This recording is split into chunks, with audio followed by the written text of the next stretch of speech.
PV அறுசுவை cooking சேனலுக்கு உங்களை அன்புடன் வரவேற்கிறேன்.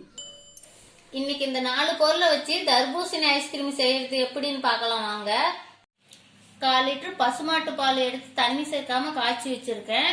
சர்க்கரை தேவையான அளவு, சோள மாவு 3 ஸ்பூன், தர்பூசணி தேவையான அளவு. இப்போ தர்பூசணி எடுத்து ஜூஸா அரைச்சி எடுத்துக்கலாம் மிக்ஸி ஜாரில்.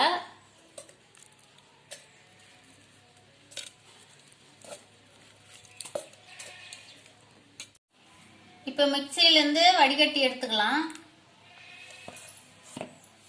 ஜூஸ் வடிகட்டி எடுத்துக்கிட்டோம். நம்ம சோள மாவு பாலில் நல்லா கரைச்சி எடுத்துக்கலாம்.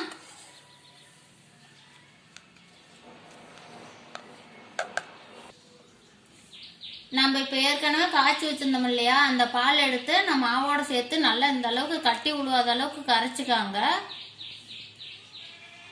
நம்ம அடுப்பை ஆன் பண்ணி கடாயை எடுத்து வச்சுக்கலாம்.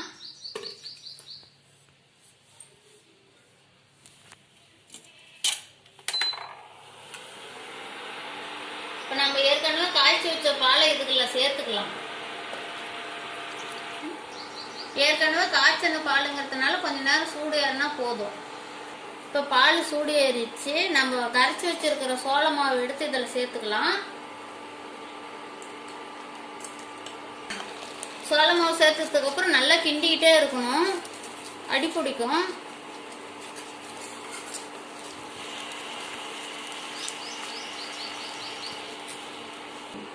சர்க்கரை தேவையான அளவு சேர்த்துக்கலாம்.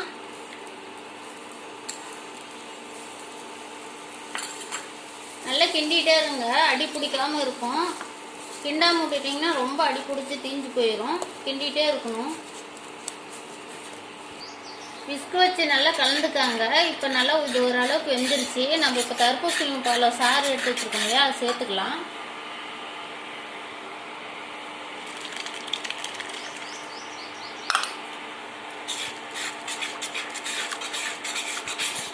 நல்லா மிக்ஸ் ஆகிற முடிக்கும் கலந்து விட்டுக்காங்க. மிக்ஸ் வச்சு நல்லா கலந்துக்கிட்டே இருங்க. நல்லா கட்டி விழுவாமல் இருக்கணும். நல்லா இந்த அளவுக்கு கலந்து எடுத்துக்காங்க. இப்போ நல்லா வெந்துருச்சு. நம்ம வாசனைக்காக 2 ஏலக்காய் சேர்த்துக்கலாம். பொடி பண்ணி சேர்த்துக்கிறேன்.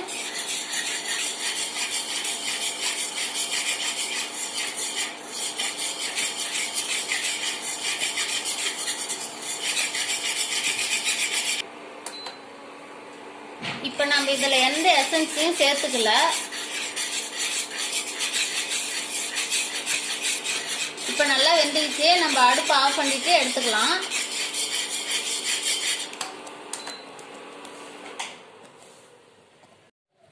இது ஒரு 10 நிமிஷம் ஆறட்டும். இதை நல்லா மிக்ஸி ஜாரில் போட்டு அரைச்சி எடுத்துக்கலாம். நல்லா மிக்ஸி ஜாரில் அரைச்சி எடுத்தாச்சு. நான் ஒரு பிளாஸ்டிக் டப்பாவில் சேர்த்திக்கிறேன். இப்போ நீங்கள் பாத்திரம் இருந்தால் கூட அதில் ஊற்றி நல்லா காற்று போகாத அளவுக்கு மூடி ஃப்ரீசரில் வச்சுக்கலாம். இப்போ நான் டப்பாவில் எடுத்துக்கிட்டேன். நீங்கள் எந்த பாத்திரத்தில் வேணாலும் சேர்த்து எடுத்துக்கலாம். நீங்கள் காற்று போகாத அளவுக்கு நல்லா மூடி டைட்டாக வச்சு ஃப்ரீசரில் வச்சுக்காங்க. இப்போ நான் 3 மணி நேரம் ஃப்ரீசரில் வைக்க போகிறேன். இப்போ 3 மணி நேரம் கழித்து ஃப்ரீசர்லேருந்து எடுத்தாச்சு. நம்ம மிக்ஸி ஜாருக்கு சேர்த்து அரைச்சி எடுத்துக்குவோம். இப்போ ஐஸ்கிரீம் அரைச்சி எடுத்தாச்சு. ஏன் நம்ம 2 டைம் அரைச்சி எடுத்துக்கிறோம்னா அப்போ தான் ஐஸ்கிரீம் நல்லா சாஃப்டாக வரும். இப்போ நைட்டு ஃபுல்லாக ஃப்ரீசரில் வச்சிடலாம். காலையில் எடுத்து பார்க்கலாம். நைட்டு ஃபுல்லாக ஃப்ரீசரில் வச்சு ஐஸ்கிரீம் ரெடி ஆயிடுச்சு. இப்போ ஐஸ்கிரீம் எப்படி இருக்குதுன்னு பார்க்கலாம் வாங்க. இங்கே பாருங்கள், நல்லா கெட்டியாக ஐஸ்கிரீம் எவ்வளோ இதாக இருக்குது. இந்த மாதிரி ஒரு கரண்டி எடுத்து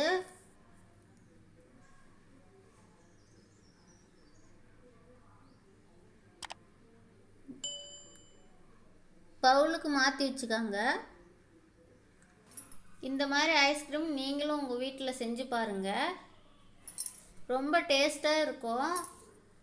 இந்த வீடியோ உங்களுக்கு பிடிச்சிருந்தா மறக்காமல் எங்கள் சேனலை சப்ஸ்கிரைப் பண்ணுங்கள்.